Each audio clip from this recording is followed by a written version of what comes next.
나는 것 같아요. 우리가 올해 매일 한 장씩 이제 성경을 읽고 묵상하고 있잖아요. 작년에 우리가 좀 전체적으로 다 읽었다면 올해는 매일 한 장씩 읽고 있는데, 이제 1월에 3주 동안은 신명기를 읽었고, 그리고 그 이후에 3주 동안 지난주는 갈라디아서를 읽었고, 이번 주는 야고보서를 읽고, 다음 주는 베드로전서를 읽을 겁니다. 그리고 사순절이 시작하면 사순절 기간 동안에는 누가복음을 읽을 건데, 사실 이렇게 갈라디아서, 야고보서, 베드로전서 이렇게 읽으려고 구성한 이유가 있습니다. 이렇게 읽어야 되겠다 생각한 이유는 성경에 나와 있는 여러 저자들이 다른 저자들이잖아요. 갈라디아서, 야고보서, 베드로전서 이 세 개가 다른 신약 성경의 저자가 다른 신약 성경의 세 개의 편지를 우리가 연달아 읽으면서 읽다 보면 되게 다른 이야기 같이 느껴지기도 하지만, 결국 잘 살펴보면 그들이 이야기하는 복음이 같은 것이라는 사실을 우리가 좀 스스로, 여러분들이 또 제가 다시 한번 느껴보기 위해서 우리가 3주 동안 갈라디아서, 야고보서, 베드로전서를 읽게 되고, 말씀도 주일에 그렇게 나누려고 합니다. 그래서 우리가 지난주에 갈라디아서를 읽었는데, 바울의 편지 중에 매우 초기에 쓰여진 편지로 갈라디아서는 알려져 있습니다. 사실 성경에서 제일 먼저 기록된 신약 성경에서 가장 먼저 기록된 성경이 데살로니가 전서라고 보통 이야기를 하는데, 어떤 학자들은 데살로니가 전서보다 갈라디아서가 먼저 썼을 거라고 이야기한 학자들도 있습니다. 그런데 사실 이게 먼저 썼냐 나중 썼냐는 우리한테 그렇게 중요한 문제는 아닌 것 같아요. 중요한 문제는 이 편지를 우리가 잘 이해하기 위해서 우리가 생각해야 할 매우 중요한 한 가지가 있는데, 그게 뭐냐 하면 갈라디아서라는 이 책이 바울이 갈라디아 교회의 성도들에게 쓴 편지라는 사실입니다. 사실 그게 뭐가 중요하나요? 그 갈라디아서가 갈라디아 교회에 쓴 편지인 걸 우리가 알고 있는데 라고 생각할 수 있지만, 여러분이 갈라디아서를 생각할 때 굉장히 많은 그리스도인들이 갈라디아서를 읽으면서 이 글이 어떤 특정 대상이 있는 거잖아요. 갈라디아 교회라는 특정 대상이 있음에도 불구하고 그 갈라디아 교회의 성도들에게 쓰여진 편지라는 사실을 잊고 읽을 때가 우리가 많이 있습니다. 그래서 여러분이 지난 한 주 갈라디아서를 읽었는데 가장 기억에 남는 구절이 뭐예요, 여러분들은? 지난 한 주 여러분들이 읽으면서 가장 기억에 남는 구절. 이렇게 물어봐도 제가 대답을 안 할 걸 여러분 잘 알고 있어서, 사실 갈라디아서 전체에서 어쩌면 가장 유명한 구절은 갈라디아서 2장 20절 말씀일 겁니다. 여러 가지 말씀 중에 나는 그리스도와 함께 십자가에 못 박혔습니다. 이제 내가 살고 있는 것은 내가 아닙니다. 그리스도께서 내 안에 살고 계십니다. 내가 지금 육신 안에서 살고 있는 삶은 나를 사랑하셔서 나를 위하여 자기 몸을 내어주신 하나님의 아들을 믿는 믿음 안에 살아가는 것입니다. 우리가 요즘 올해부터 세 번역으로 읽어서 좀 어색하긴 하지만 우리가 너무 잘 아는 말씀이죠. 그리고 이 구절이 아니더라도 갈라디아서 하면 가장 먼저, 이건 좀 성경 공부를 한 사람들일 경우에 갈라디아서 하면 가장 먼저 떠오르는 것이 바로 이신칭의라는 것입니다. 이신칭의는 뭐예요? 믿음으로 우리가 구원을 받는다는 것입니다. 어떤 행위가 아니라 믿음으로 구원을 받는다. 이게 갈라디아서가 잘 이야기해 주는 것이고, 그 대표적인 구절은 2장 16절입니다.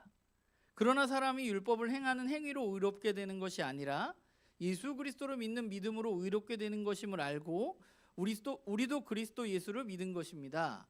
그것은 우리가 율법을 행하는 행위로가 아니라 그리스도를 믿는 믿음으로 의롭다고 하심을 받고자 했던 것입니다. 율법을 행하는 행위로는 아무도 의롭게 될 수 없기 때문입니다. 그러니까 이게 갈라디아서가 이야기하는 굉장히 중요한 이야기라고 우리는 배워왔고 또 그렇게 생각하기도 합니다.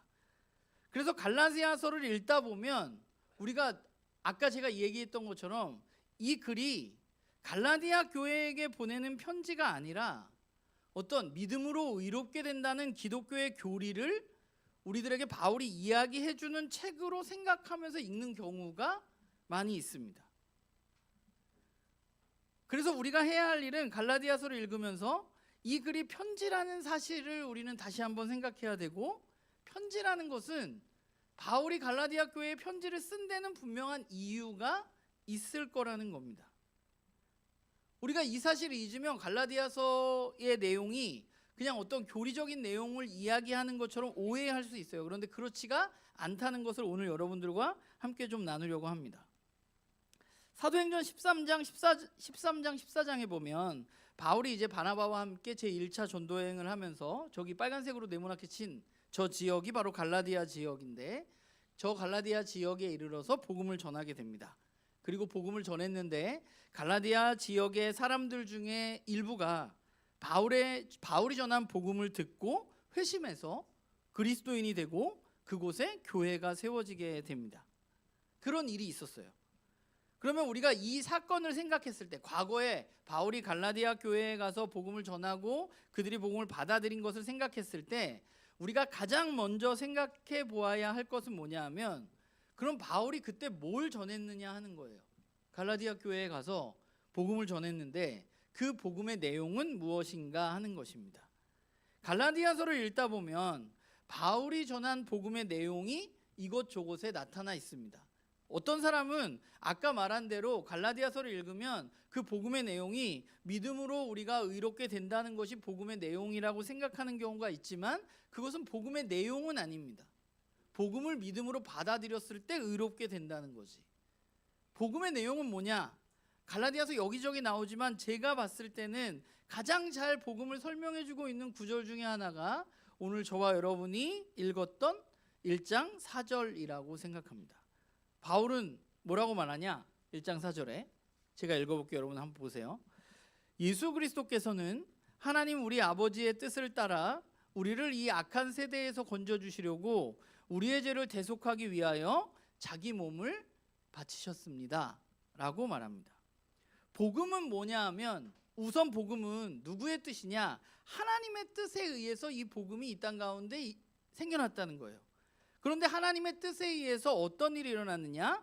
예수 그리스도께서 이 땅에 오셔서 자기의 몸을 바치셨다는 거예요. 그러면 왜 예수님은 이 땅에 오셔서 자기 몸을 바쳤을까? 이유는 뭐, 목적이 뭐예요? 저 4절에서 우리를 악한 세대에서 건져주시려고 예수님은 자기 몸을 바치셨습니다. 이게 복음입니다. 그러니까 4절의 말씀을 살펴보면 복음의 내용이 뭔가 우리가 잘 알 수 있는데, 우리는 원래 어디 있었어요? 그러면 이 말에 따르면 우리는 원래 어디에 속한 사람들이에요? 악한 세대에 속한 사람들이었어요. 그러면 왜 우리는, 저와 여러분 또 갈라디아 지역의 성도들은 왜 악한 세대에 속해서 살아갈 수밖에 없었느냐? 그 이유는 뭐예요? 죄 때문이라고 말하고 있어요. 1장 4절은. 그래서 예수님의 십자가 사건은 죄로 인해서 악한 세대에 살아갈 수밖에 없는 우리를 대신해서 예수님이 자신의 몸을 바쳐서 저와 여러분을, 또 갈라디아 지역에 살던 그 사람들을 그 악한 세대로부터 건져주셨다는 것, 그리고 이 모든 일이 그냥 일어난 게 아니라 원래부터 하나님의 뜻이었다는 것, 그게 바로 복음의 내용이죠. 이걸 바울이 전한 거예요. 너희들 원래 악한 세대에 살고 있는데 예수님이 너희를 거기서 건져주려고 너희의 죄를 대신해서 자신의 몸을 내어줬어. 그리고 이 모든 것은 바로 이스라엘 사람들이 믿고 있는 그 하나님의 뜻이야 라고 이야기해줬다는 겁니다. 그러니까 하나님은 어떤 분이냐 하면, 이 세상에 사는 모든 사람들이 죄에 머물러서 악한 세상에서, 악한 세대에서 살아가기를 원하지 않는 분입니다. 우리가 거기서 건져 나오길 원하세요. 그것으로부터 건져주고 싶으셨고, 그래서 그 뜻을 따라서 예수님이 이 땅에 오셔서 자기 몸을 버리신 것입니다. 이것을 바울은 그리스도의 복음이라고 부르고 있고, 그것이 바울이 갈라디아 교회에 전한 복음의 내용입니다. 그러면 그 복음을 전했는데 그 복음을 받아들인 사람들에게는 그러면 어떤 일이 일어났느냐? 갈라디아서를 보면 여러 가지로 표현하고 있는데 2장 16절에 보면 뭐라고 나오냐 하면, 그 복음을 믿음으로 받아들이면 어떻게 돼요? 의롭게 된다고 말하기도 하고요. 3장 4절과 5절에 보면 그 복음을 믿음으로 받아들이면 우리에게 어떤 일이 일어나느냐? 하나님의 영이 사람들 안에, 우리 안에 거하게 된다고, 우리가 하나님의 영이 그들 안에 거하게 된다고 말합니다. 그리고 3장 26절이나 4장 5절에서 7절을 보면 예수 그리스도의 이 복음을 믿게 되면 어떤 일이 일어나냐, 우리가 하나님의 자녀가 되어서 하나님을 아빠 아버지라고 부를 수 있게 될 뿐만 아니라 하나님의 상속자가 된다고 말하고 있습니다. 이게 복음의 내용이고 복음을 믿음으로 받아들였을 때 일어나는 일이에요. 그러니까 아까 그 지도에서 바울이 갈라디아 지역에 가서 그리스도의 복음을 전했고 그 복음을 들었던 사람 등의 전부는 아니겠지만 그 갈라디아 지역에 있었던 일부의 사람들은 그리스도의 복음을 듣고 그것을 믿음으로 받아들였습니다.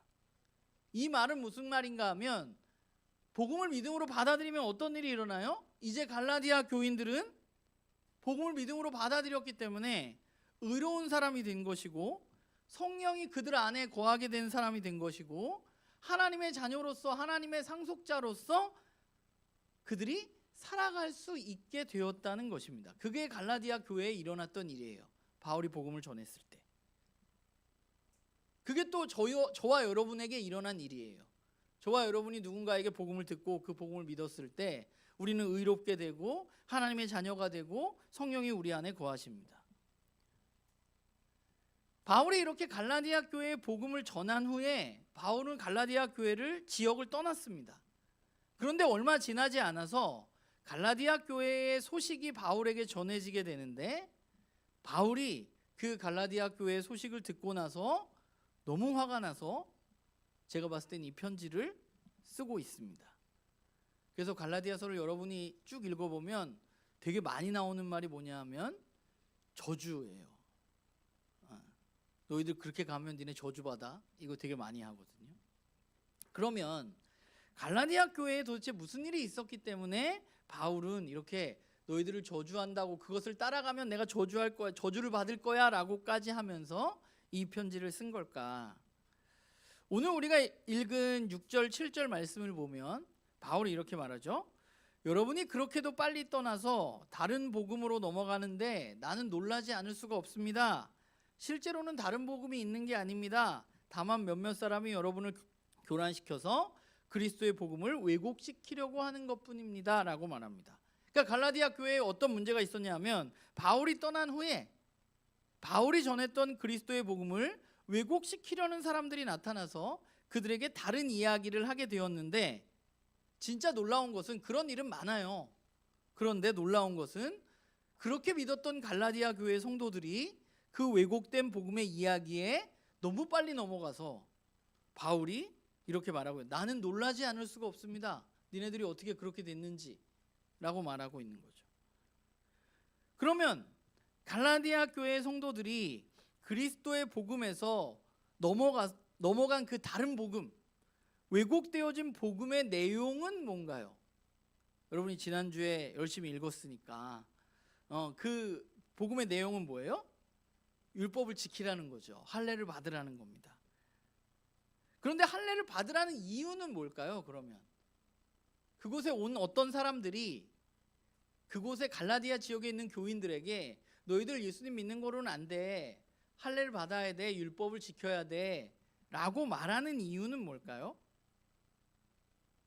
그 이유는 이방인은 예수 그리스도를 믿어도 할례 받은 유대인들보다 더 아래에 있는 사람들로 여겨지고 있었기 때문입니다. 그래서 가장 유대인처럼 되기 위해서, 다른 민족은 안 하는데 유대인들만 하는 게 있었는데 그게 뭐냐 하면 할례였어요.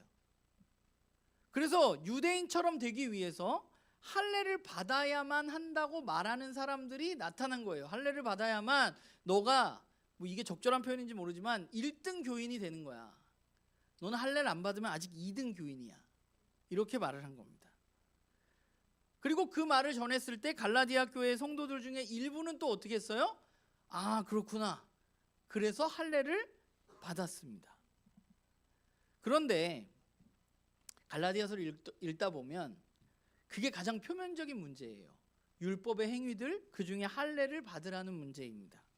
그런데 바울이 분노한 이유에 대해서 우리가 생각을 해보면 바울이 진짜 화가 난 것은 할례를 받는 행위 때문에 화가 난 게 아닙니다. 사실 잘 읽어보면.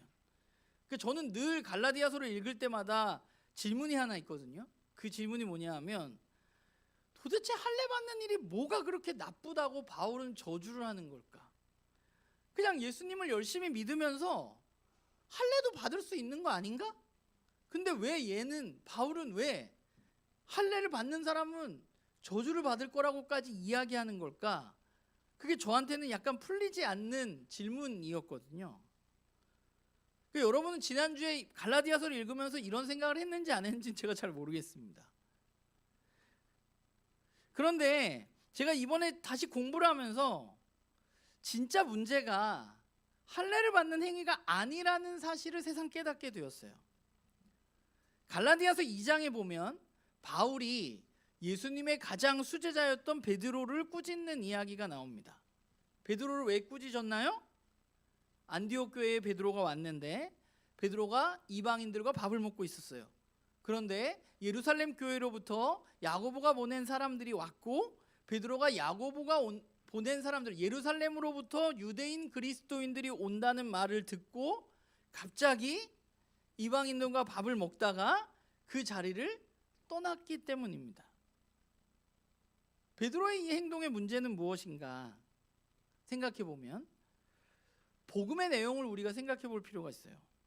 복음을 예수 그리스도께서 우리를 악한 세대에서 불러주시기 위해서, 건져주시기 위해서 우리를 대신해서 돌아가셨는데 우리가 그것을 믿게 되었을 때 어떻게 됐다고요? 의롭게 되고 하나님의 자녀가 되고, 아까 쓰진 않았지만 갈라디아서 읽다 보면 아브라함의 복을 누리게 되고 성령을 받게 됩니다.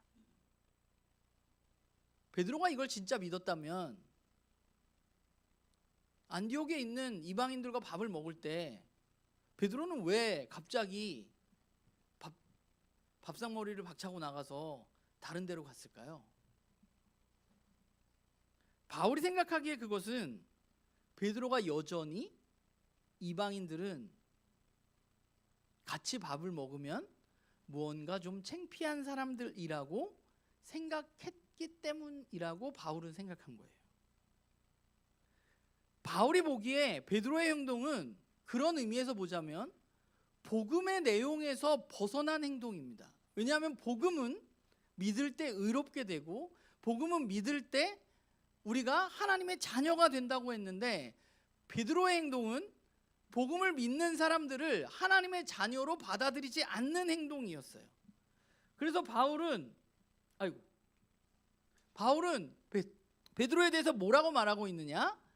2장 13절 14절에 보면 위선했다고 말하고 있어요. 심지어 바나바까지. 그리고 14절에는 뭐라고 말하냐? 복음의 진리를 따라서 똑바로 걷지 못하고 있다고 베드로를 지적합니다. 그러니까 갈라디아 교회의 진짜 문제는 그 갈라디아 교인들이 그리스도의 복음을 듣고 믿게 되었는데 그들이 복음에 합당하지 않게 행동하고 있었기 때문이에요. 갈라디아 성도들 중에 누군가는 그 왜곡되어진 복음을 듣고 할례를 받았습니다. 그러면 그 사람들은 할례를 왜 받았을까요? 차별받지 않기 위해서입니다. 내가 이방인이라고 교회에서 차별받지 않기 위해서, 나도 베드로랑 밥 떳떳이 먹고 싶어서 할례를 받은 거예요. 그런데 여기서 끝나는 것이 아니라 문제는 뭐냐 하면 할례를 받은 이방인 그리스도인들이 할례를 받지 않은 이방인 그리스도인들을 또 차별했다는 거예요. 나는 할례 받았는데 넌 안 받았잖아. 넌 아직 2등 교인이구나. 난 1등 교인인데. 이게 바울이 진짜 화가 난 이유입니다. 그러니까 갈라디아서가 말하는 것은 할례의 행위가 옳은 것이냐 아니면 옳지 않은 것이냐 이야기하는 게 아니에요. 우리가 처음에 이야기했듯이 갈라디아서가 율법을 행함으로 의를 이룰 수 없다, 오직 믿음으로 의에 이룰 수 있다는 교리를 확고하게 하기 위해서 쓴 것도 아니에요. 바울이 갈라디아서를 통해서 갈라디아 교인들에게 이야기하고 싶은 것은 예수 그리스도를 믿는 그들이 복음의 진리에 합당한 삶을 살지 못하고 있기 때문에 합당한 삶을 살도록 하기 위해서 이 편지를 쓴 것입니다. 할례로 대표되는 행위는 결국 믿음으로 의에 이르게 된다는 그 복음의 놀라운 진리를 거스르는 행위였어요. 그 행위가 할례 받지 못한 사람들을 차별하는 것으로 이어졌기 때문입니다. 사실 오늘 우리에게 제가 갈라디아서 읽을 때마다 고민하는 게 이 할례를 우리한테 뭘 적용할까 되게 많이 고민을 하는데 사실 적절한 예를 찾기가 그렇게 쉽지는 않아요. 그런데 뭐 아주 적절하진 않아요, 100%. 그러나 예를 들자면 교회 내에서 내가 더 오래 믿었거든. 이건 여러분들에게 별로 자랑거리가 아니기 때문에 적절하지 않다고 제가 얘기한 거예요. 이런 내용이나 또는 내가 너보다 기도를 더 많이 하거든. 또는 나는 지난주에 묵상을 하루도 빼놓지 않고 했거든. 이 내용이 여러분이 한 건 너무 잘한 거예요. 기도한 거 너무 잘했고 교회를 떠나지 않고 오래 다닌 거 너무 잘했어요. 그런데 그 행위들이 다른 누군가를 업신여기거나 차별하거나 그 사람보다 내가 더 나은 사람인 것처럼 여기는 모든 행위는 그리스도의 복음을 믿고 따른 이들에게 전혀 어울리지 않는 행동입니다. 여러분, 복음을 믿는다는 것은 뭐예요? 복음을 믿게 되었다는 것은 그 복음의 진리를 따라서 살아가게 된다는 것입니다. 우리가 믿음으로 구원을 받았다는 것은 나는 예수님을 믿습니다라고 말하는 것이 전부가 아니라 나를 악한 세대로부터 건져주기 위해서 자신의 몸을 내어주신 분의 이야기를 내가 진짜로 믿는다면 이제 나도 그런 삶을 살겠다고 다짐하는 것이고, 그렇게 살려고 잘 안 되지만 몸부림치면서 이 땅 가운데 애쓰는 것입니다. 그게 기독교가 말하는 믿음입니다. 그러면 그리스도의 복음을 믿고 그 복음에 합당한 복음의 진리를 따라 살아가는 삶은 과연 어떤 것일까? 복음의 진리를 따라 걷는 것은 어떤 삶인가? 교회 생활 열심히 하는 건가? 바울은 도대체 뭐라고 말하고 있는가? 우리 5장 6절을 같이 한번 읽어봅시다. 자, 5장 6절 읽겠습니다. 시작. 그리스도 예수 안에서는 할례를 받거나 안 받는 것이 문제가 되는 것이 아닙니다. 가장 중요한 것은 믿음이 사랑을 통하여 일하는 것입니다. 그리스도의 복음을 믿고 복음의 진리를 따르는 삶에서 가장 중요한 건 뭐예요? 그 믿음이 사랑을 통해서 일하는 것입니다. 내가 할례를 받았다고 너도 할례를 받지 않으면 너도 여전히 부끄러운 이방인이야 라고 강요하는 삶이 아니라 우리 모두가 그리스도 안에서 하나임을 알고 그 지체를 사랑하는 것입니다. 그게 복음의 진리를 따라서 걸어가는 삶입니다. 놀라운 것은 여러분이 지난주에 읽었지만 갈라디아서를 보면 이렇게 서로 사랑하는 얘기가 되게 많아요. 특별히 4장 넘어가면서부터는 가득해. 그런데 많은 사람들은 갈라디아서를 읽으면서 별로 서로 사랑하는 것에 대해서 이야기를 하지 않고 뭘 이야기하느냐? 우리가 믿음으로 구원을 받을 수 있어? 행위로 구원을 받을 수 없는 거 아니야? 이런 교리적인 논쟁만 하고 있는 것 자체가 이 편지를 우리는 너무나 잘못 읽고 있는 거예요. 이 편지는 원래 교리 자체에는 별로 관심이 없어요. 이 편지의 관심은 그리스도의 복음을 듣고 믿게 된 어떤 사람들이 복음의 길을 따라서 걸어가다가 살아가다가 처음에는 서로 사랑하다가 용납해 주다가 거기서 갑자기 멈추어서서 너는 할례를 안 받았으니까 2등 교인이고 나는 할례를 받았으니까 1등 교인이야 라고 차별하면서 벽을 세우고 그 공동체 안에 일어난 문제를 향해서 바울이 간절히 권면하는 거예요. 너희들 그러면 안 된다고. 2월달은 저에게는 옛날에 2월달은 저한테 아무 의미가 없었어요. 근데 2월달이 저한테는 이제 매우 특별한 달입니다. 이유는 2월에 나눔교회가 이 땅에 세워졌기 때문입니다.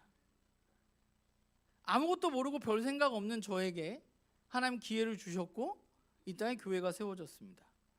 그래서 저는 2월이 되면 항상 머릿속에 교회는 뭐지에 대해서 다시 한번 고민하게 돼요. 다른 어떤 달보다 교회는 어떻게 해야 되지? 그래서 저한테는 특별해요.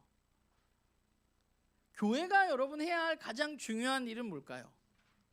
사람들이, 교회를 안 다니는 사람들이 저와 여러분을 바라보면서 교회는 저런 데구나 라고 생각하기 위해서는 우리는 뭘 해야 될까요?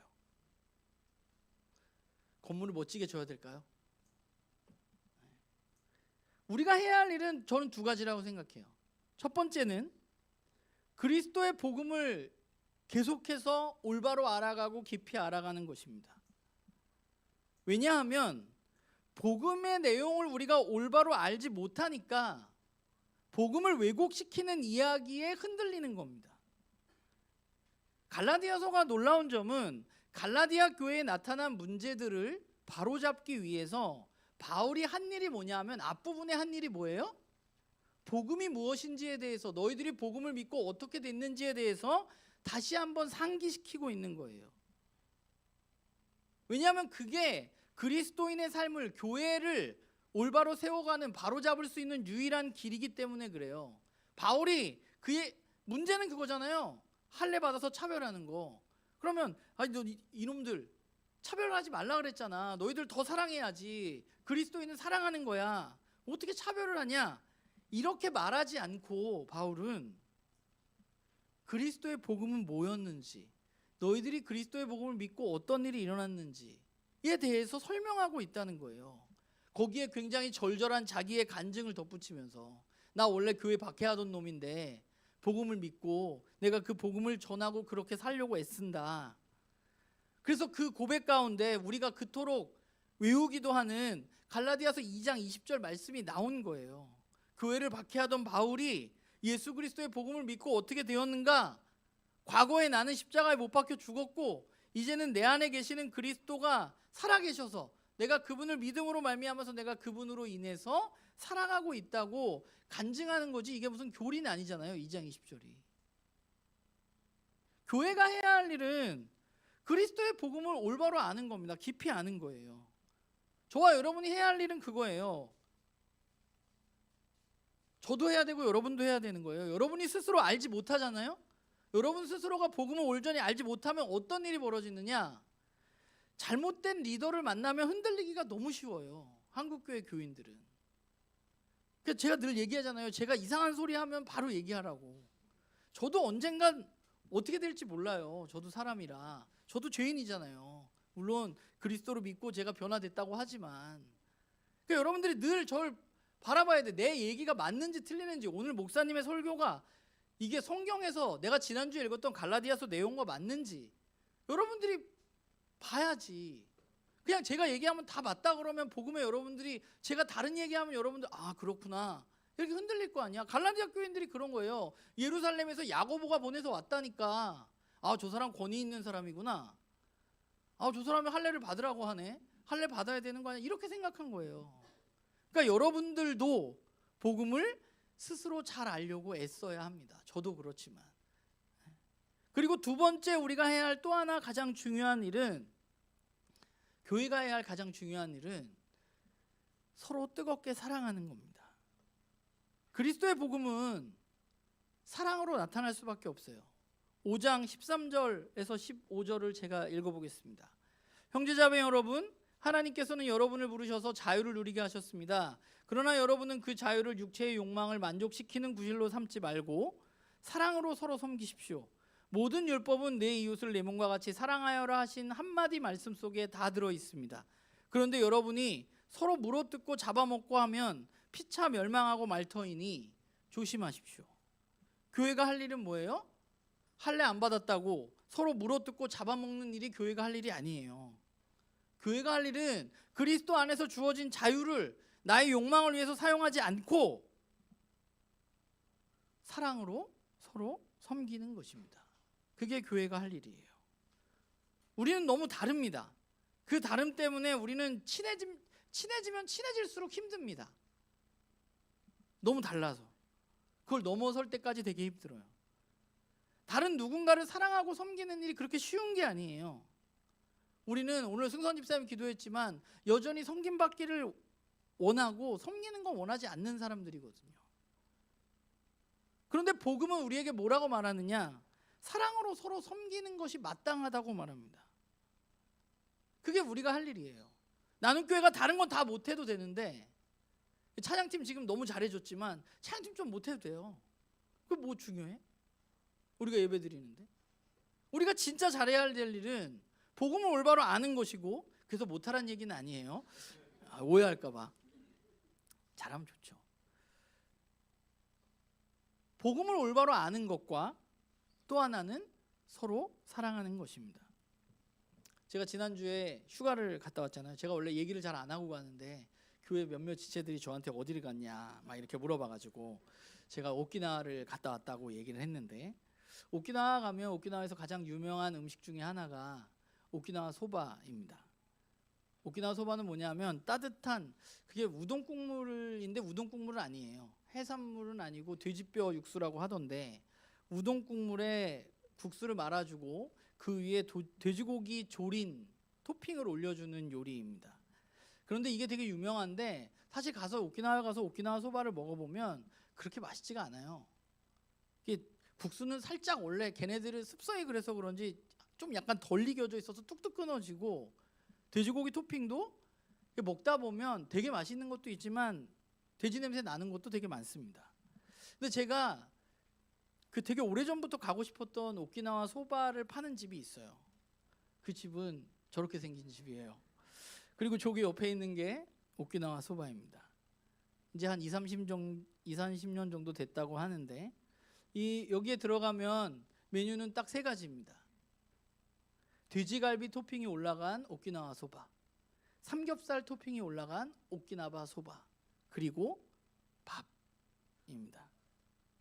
제가 이번 여행 다녀와서 오키나와는 저한테 이렇게 좋은 추억은 아니에요. 제가 차차 여러분들에게 말할 기회가 있을 거예요. 오키나와만 가면 무슨 일이 생겨요. 그래서 오키나와 저한테 좋은 추억은 아닌데 별로 가고 싶진 않은데, 제가 만약에 간다면 제가 이 소바를 먹으러 다시 가겠습니다. 네. 제가 이번 주 설교를 준비하다가 이 집 생각이 좀 많이 났어요. 보시는 것처럼 다 무너져가는 집, 그리고 저기 찾아가려면 한참 가야 돼요. 네. 다른 메뉴도 없고 소바밖에 없는데, 소바집이 소바만 잘하면 되는 거 아닌가? 네. 교회도 그렇지 않을까요? 교회 건물이 어떻고 교회 시스템이 어떻고 교회 프로그램이 어떻고 그게 뭐 중요합니까? 교회가 그리스도의 복음을 잘 알고 믿는 사람들로 가득해서 서로 사랑하면 되는 거잖아요. 그게 제일 중요한 겁니다. 그것만 잘하면 되는 거예요. 우리는. 그게 어렵지만. 바울은 이 편지의 마지막 장에 이렇게 씁니다. 여러분은 서로 남의 짐을 져 주십시오. 그렇게 하면 여러분이 그리스도의 법을 성취하실 것입니다. 여러분, 우리 나눔교회 식구들은 뭐 그러지 않지만 앞으로도 내가 가지고 있는 짐 자랑은 이제 좀 그만하시고 서로의 짐을 지어주는 사람이 되기를 소망합니다. 그래서 우리 나눔교회가 다른 건 다 모르겠고 그냥 이 땅에서 그리스도의 법을 성취하는 교회로 이 세상 속에 자라가기를 간절히 소망합니다. 이번 시리즈 주제가 뭐예요? 복음이면 충분합니다. 여러분, 진짜로 교회에서 복음이면 충분합니다. 기도하겠습니다.